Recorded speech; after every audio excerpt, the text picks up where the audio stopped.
Welcome back to AM Northwest. If you're still feeling a little off balance from the stress of the holidays, our next guest has a simple way to get you back on track. We welcome back to AM Northwest psychologist Dr. Goldie Sadie. Good to see you again, Goldie. Good to be here. Thank you. You say, and you have a lot of clients who come to you, it's after the holidays, things are done now, but they're still just a little stressed out.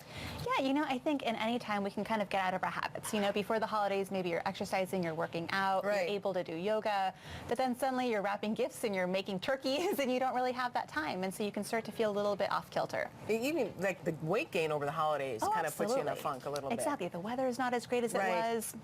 So you have a suggestion. Tell me about it. I do. So when my clients come in, oftentimes one of the most common things that I do is I go over what we call a star chart, and it's basically this idea of setting goals for yourself. Okay. So it's sort of day by day, you go through and you have these different domains that you look at, and you basically say what you're hoping to do.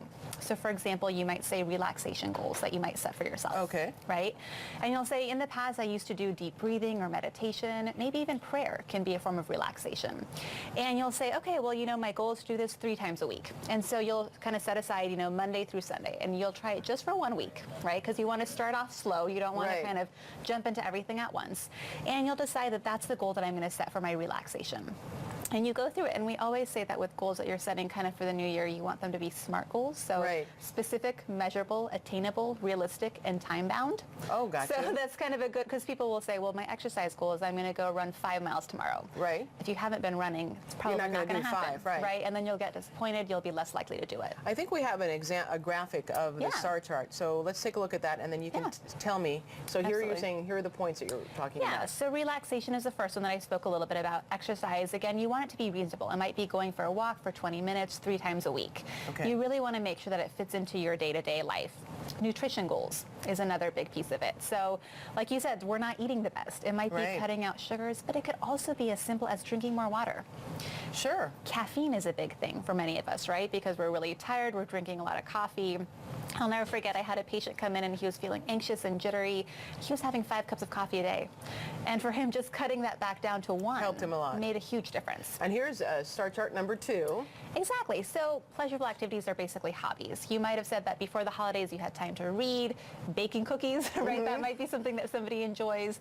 Doing things interpersonally. Oftentimes when the weather's not so great, we can start to feel a little bit depressed. We might pull away from people. Right. Forcing ourselves, a couple of times a week, at least with 2 different people to get together. It could be a phone call. So you're saying write this all out. Write this all out. Okay. Yeah, for each of the days and how many times you want to do them. And that'll help give you a sense of how you're doing. And then at the very end of it, you'll actually rate your mood every single day on a scale of 1 to 10. And what you'll start to realize is the days that you do more of those activities, you'll start to feel better and better about yourself. Oftentimes I'll also suggest a reading. So for example, it might be, like a Brene Brown book, right? Somebody will say, oh, this book is really inspirational for me. Or it might be a book from the Dalai Lama. So things that for our mood can be really helpful. Are you saying read something every day or a book that leads you to? It could be every day. It could be 30 minutes a day. It could be 3 times a week. You're going to do some of these readings. But then at the end, you'll also be writing a little bit about how is my mood, how was I feeling, kind of like a journal, right? And the idea being that the more of these activities that every day we do, the better and better our mood will be. And so you can kind of see on a scale of 1 to 10 at the end of the day how you were feeling. What are the biggest challenges when you have people make these star charts? I think a lot of times it's that motivation initially to get going for it. Right. And sometimes people will overshoot with their goals and they'll really want to be the perfect person and say, well, I'm going to go and meet with 5 different people and run and eat well. And they don't start slow enough. Right. And it takes time. So I oftentimes say that very first week that you're doing, say you're going to do something twice a week. And then maybe the next week you're going to go running 3 times a week. Or you'll, increase the amount of running that you're doing, to use an example. And so it's really kind of going step by step. And typically, people will come in around this time and they'll say, I'm depressed. Do I need medication? What's going on? I say, let's start with these basics. Let's make sure you're eating well, making sure that you're taking care of your body. And then if you're not doing well, taking a little bit of a deeper look at it. After a time, does it become habit? It does, and that's the goal, is to get yourself back into the habit and to be able to then not really need a chart to track yourself. Right. But for a lot of folks, things can feel very abstract to them, and having something very concrete that you look at like a sheet where you say, okay, these are the goals that I'm setting and this is what I'm doing, can make it a lot better. Can you just take let's say your day minder or your calendar and just put the goals in your calendar? Absolutely. I think that's a great way of doing it. It's just making sure that you're covering all the domains. Because what happens is many times we'll say, well, but I don't really want to be social. And that's the thing that you might actually need the most, is that personal connection.